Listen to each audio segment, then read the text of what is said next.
There is so much serious stuff going on in China right now, it will make your head spin. Now, the media all said that China has turned a corner, and indeed that may have been the case. But if it is true, it's not the right corner at all. More and more, it seems as if the top level of leadership in the Chinese Communist Party is undergoing a honest to goodness purge. And a purge that seems to have been initiated with dissatisfaction over the direction of China's economy and the dangerous position of China's financial system. This isn't strictly about China either. We're not just talking about, hey, top level officials are in danger of being purged. The spillover of instability in the Eurodollar system and Eurobond markets, in the global economy. We can't really afford China to take another step back, nor could we afford this type of political instability right now at this particular moment in economic and political history. To recap before we get to the more recent shocking developments, if you remember over the summer, a fellow by the name of Qin Gang just upright went missing. Suddenly he was gone. This was in June.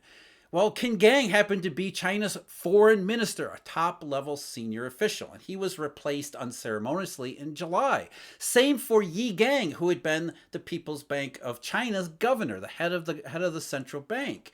Now, Yi Gang didn't disappear, but he had been reappointed in March to maintain his position past retirement age, and then suddenly in July, Yi Gang was retired. Then another fellow in late August, he went missing too. His name was Li Shangfu. Now, Li Shangfu, like Qin Gang, was a top level official. In fact, he was an even more senior official than Qin was. Li Shangfu happens to be, or happened to be, China's defense minister. Here's what CNN said just last week. China's defense minister Li Shangfu was fired on Tuesday, that was October 24th, 2 months after he disappeared from public view, becoming the second high-profile minister to lose his job recently without any official explanation. Li was also removed from his state positions as a member of the Central Military Commission, that's a big one, a senior position in the cabinet that outranks a regular minister, according to the state broadcaster CCTV. So we've got top level ministers missing, and that's not it. It doesn't end there. A couple days after it was announced Li Shangfu had been fired, I don't think he's been seen, nor Qin Gang. Li Keqiang, China's former number two, the second most senior position in the entire Chinese Communist Party and government, Li Keqiang, who was Xi Jinping's rival since the very beginning. Li was supposed to have taken over as a protege of Hu Jintao way back in 2012. Li Keqiang, who was the guy as a number two for China's government, he's supposed to handle the economy. Suddenly, Li Keqiang, who retired earlier this year, China's government announced just last week he had died of a heart attack all of a sudden. So if we step back and take a look at this, and we don't want to get conspiratorial here, obviously we don't really have a whole lot of information at the top level of China's government, but it doesn't take a close observer to realize what's happening. Li Keqiang, who used to be the minister responsible for China's economy, who would be the one who would challenge Xi Jinping's handling of the economy if indeed there is opposition to it, as there seems to be. We keep getting rumors and whispers all throughout the Chinese system. Li would be the guy that people would turn to and say, you're the one who is against Xi Jinping's handling of the economy, allegedly, pretty much from the very beginning. Suddenly, Li has been removed from that possibility, as are several other top officials for reasons that remain unknown. And that's not all either. It continues to go. The intrigue builds. Xi Jinping and other still in office top-level officials visited the People's Bank of China and the State Administration of Foreign Exchange for the first time in maybe since Mao Zedong. That was a huge, huge symbolic visit for a couple of institutions that are in charge of the very substance of what we've been talking about all summer. The currency, the handling of the currency, the handling of the economy, opposition through China, and, well, now we see officials dying and officials missing. It all goes back to the economic dangers. Yes, China may have turned a corner, but indeed the wrong one. Now we have Eurodollar University memberships available where we talk about what the Eurodollar system is. And as we go forward in the Eurodollar University memberships, we're going to talk a lot about how the Eurodollar impacted places like China. And that is something I talked about just recently with a fellow by the name of Brent Johnson, Mr. Milkshake himself. You can see part of that video here on our YouTube channel, but the rest of it, the full video about the Eurodollar system, why the Eurodollar remains dominant and what that means for places like China, the full video is available to Eurodollar University members as well as our DDA subscribers. What do the members and DDA subscribers get? Well, check that out at our website, eurodollar.university.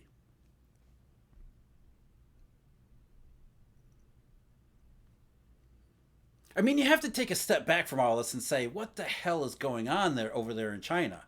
And according to the mainstream view of everything about, especially the Chinese economy, this doesn't seem to make a whole lot of sense. This palace intrigue, this conspiracies of purges and disappearing top-level officials, where does that come from? Well, if you've been following China more closely than the headline strong turn-to-corner numbers or strong turn-to-corner narrative that gets spun out everywhere, you realize this has been building for quite a long time already. The Chinese economy has been heading in this direction for years, and there has been indications for years that not everyone is happy about this. Xi Jinping's position, just to briefly review my position of his position, is that in this Eurodollar deficit era, where the global economy does not perform the way it did before, China has no choice. Xi Jinping realized it wasn't a one-off, it wasn't a recession, it was a permanent change in the global economic condition, which would no longer benefit China in the same way. So what are you going to do? Xi Jinping said, we're going to do this. We're going to let the air out slowly. We're going to let the economy slowly, hopefully, gently descend and decelerate to whatever length. While Li Keqiang, up until 2016, he had proposed the Keynesian route, the same one that the Chinese government had followed, a technocratic route, up until Xi Jinping really took over. And 2016 proved to be the last stand of Li, because in 2017, just before the 19th Party Congress, Xi took away the economy from Li's portfolio and moved on in this new direction, which is Xi Jinping thought on socialism with Chinese characteristics for the new era. And maybe not everyone is happy with the direction of the new era.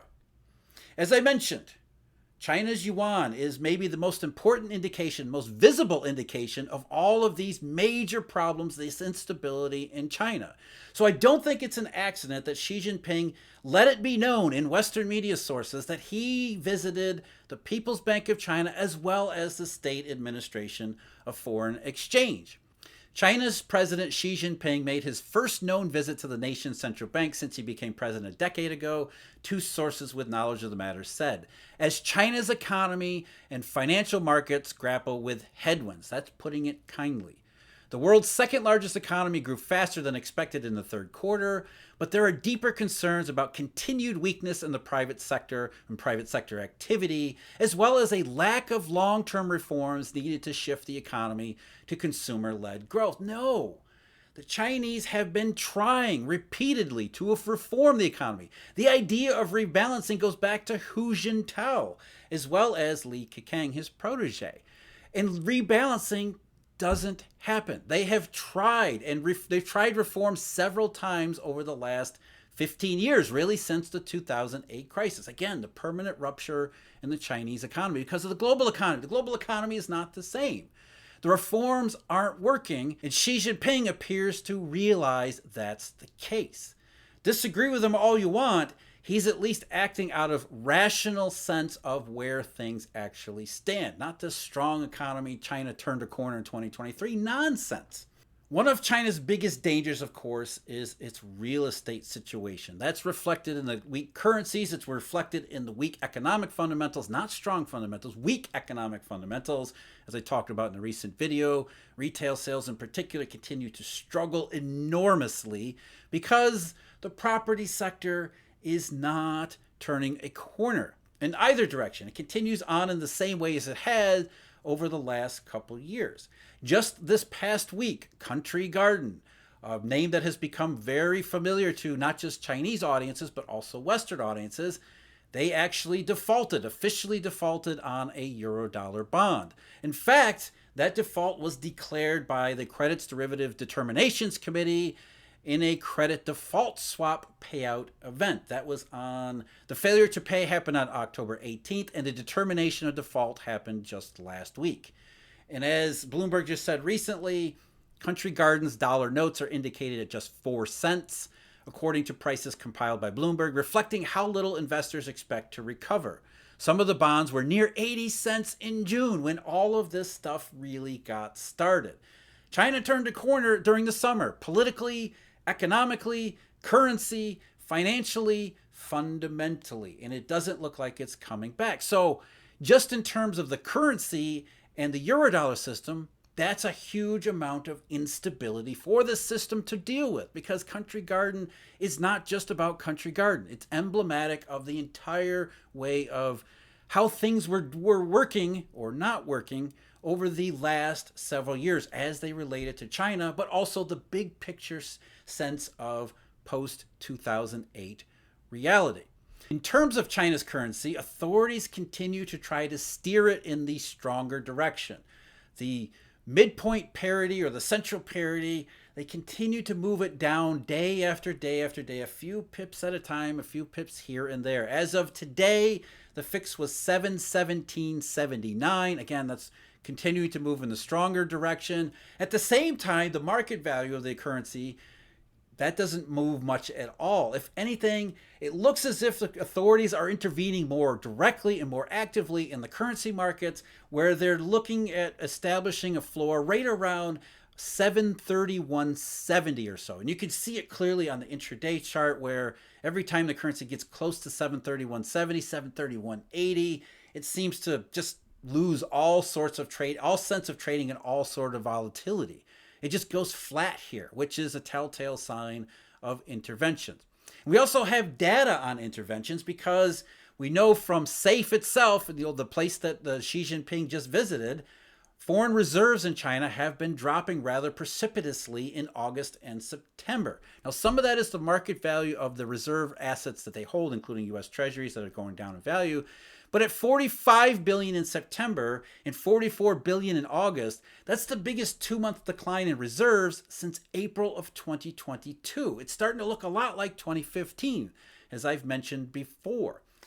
And it's not just China's foreign exchange. From their perspective, we also see it from the U.S. perspective. According to the TIC data, or Treasury International Capital, that is provided by the U.S. Treasury Department, China's holdings of U.S. Treasuries continue to decline at a relatively quick and precipitous rate. Mainland China's holdings of U.S. Treasuries fell to $805.4 billion in August. That's down from $868.9 billion in April. And just to be clear, because you hear this all the time, especially on the internet, governments don't sell their treasuries because they hate Biden, or they hate America, or they hate the dollar, or they hate U.S. Treasuries, or they hate Jay Powell, or they hate rate hikes.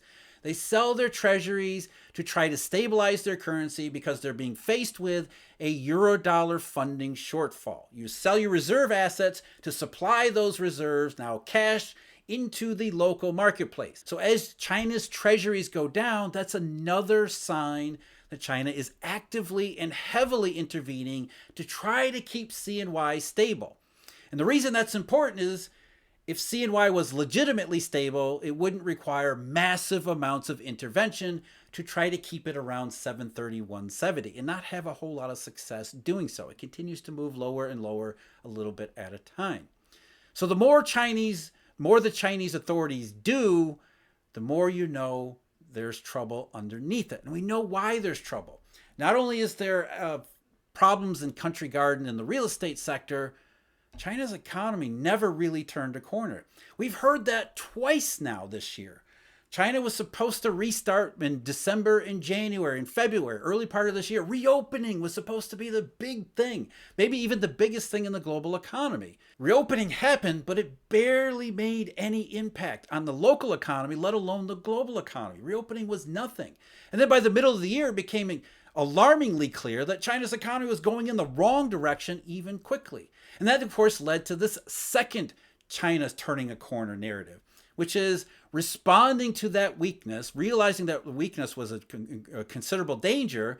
China's authorities, July, they unveiled their 31-point plan, the ridiculous plan that they put out. They started intervening more in the currency. They started talking about stimulus. They started doing more stimulus. They started getting local governments to borrow faster and put that money to work and all of this stuff. And of course, there isn't an economist in the West who isn't enthusiastic about a government doing a lot of things.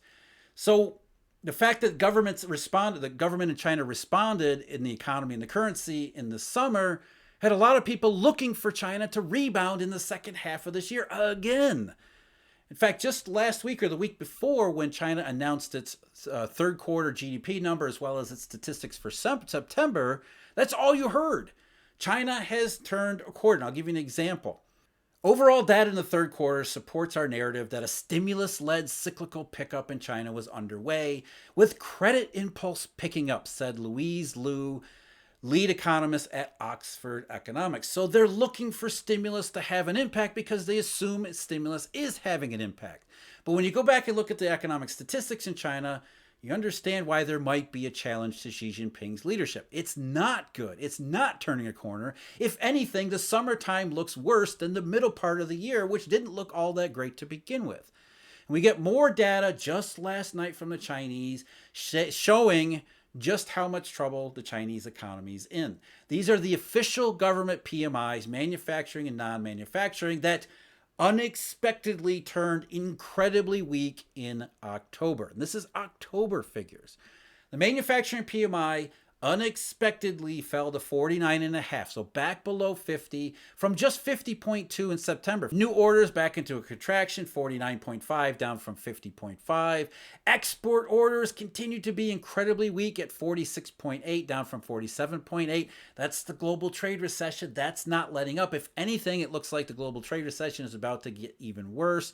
The employment for manufacturers in China, which is a big deal in China, 48 down from 48.1 in September, and input prices suddenly reversed, 47.7. So input prices are falling again. That was 53.5 in September.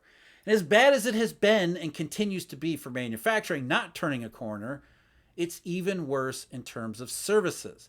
China's non-manufacturing PMI, that one was 50.6, down from 51.7 in September. 50.6 is the lowest so far this year. And that more than decade high from earlier in the year seems like a totally distant memory at this point.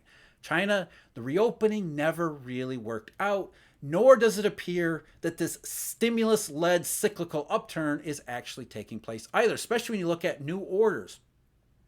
New orders, 46.7, down from 47.8. That's one of the lowest in the entire series. That's a lockdown level of number. Except in October 2023, the Chinese only locked down their foreign minister and their defense minister. All of the economic data that looked like maybe it was going to turn a corner, a little bit of a stimulus reaction in September, right back rolling over again, like the rest of the global economy.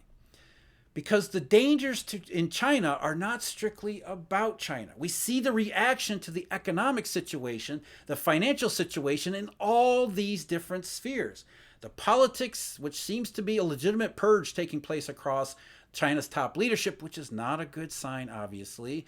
And it seems to be in response to an economy that Xi Jinping realizes the underlying fundamentals of that economy changed 15 years ago, and they're not about to change back anytime soon, despite what everybody says about a robust U.S.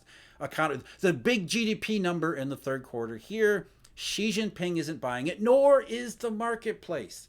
And you can't blame the Eurodollar system, the financial system, the funding system, because Country Garden, Evergrande, instability in real estate, bad economy, political instability on top of everything else, it just leads to this toxic mix that the entire world can't really afford, but it has to try to work through over the next several months into next year. So as the global economy is dealing with Europe falling into recession, the United States not likely to repeat its third quarter at all, indications October rollover, and China picking up all the same things. It's not about the currency, it's not about the government, it's about everything going in the wrong direction. China may have indeed turned a corner, but more and more it seems to have been the wrong one. My conversation with Brent Johnson on the Eurodollar dominance and what it means, part of that is available at the video link below. The rest of the video, that's available for Eurodollar University DDA subscribers and Eurodollar University members, who I can't thank enough. So until next time, take care.